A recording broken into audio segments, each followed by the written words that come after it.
Hi everyone. So if you're tuning in right now, you've likely just listened to the B Moments today about selfishness and how there's a high price tag that comes with that.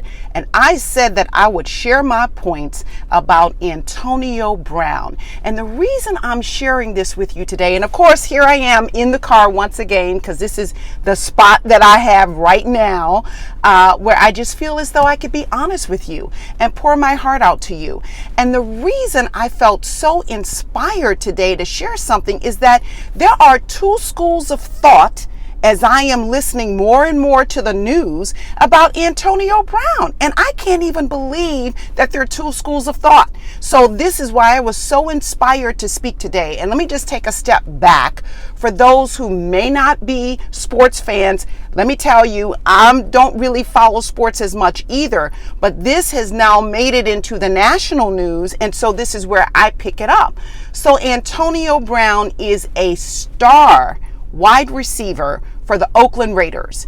And when I tell you that this man just acted in a very insubordinate way toward his coach and GM and just left his teammates in a lurch, I just find his actions to be very selfish and very self-serving.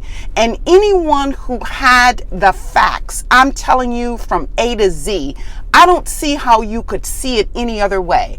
All of this about, well, you know, he's got another major deal here now because he's signed with the Patriots and it's likely that the Patriots are going to win the Super Bowl. And so imagine that he's supposedly made off so well because now he could possibly end up at the end of the season with a Super Bowl ring. Let's be clear about rewards and where they really come from. And so today I thought I would have 3 tips about selfishness and selfish acts for those who are living in that other school of thought, as well as Mr. Antonio Brown himself. And in fact, I wrote a couple of notes down that I wanted to share. So the first point is, according to my pad here, selfishness is short-sighted. In other words, you think you've won in the short term,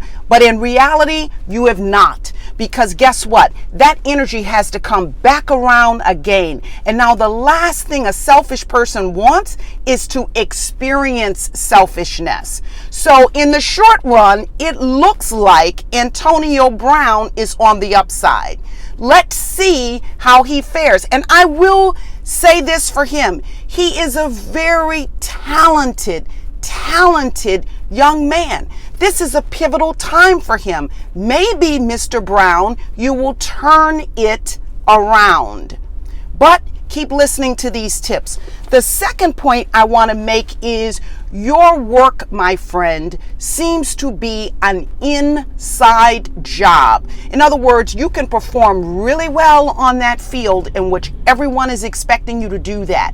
But you really need to do some soul searching yourself about a man who could become so beside himself that he would dishonor himself and his teammates.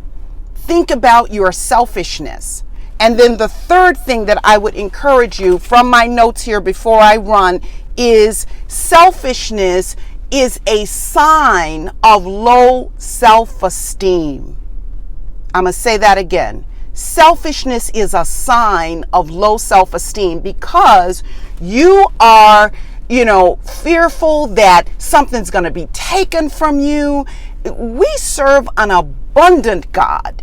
And so I just want you to understand that selfishness, it can twist you in a number of ways.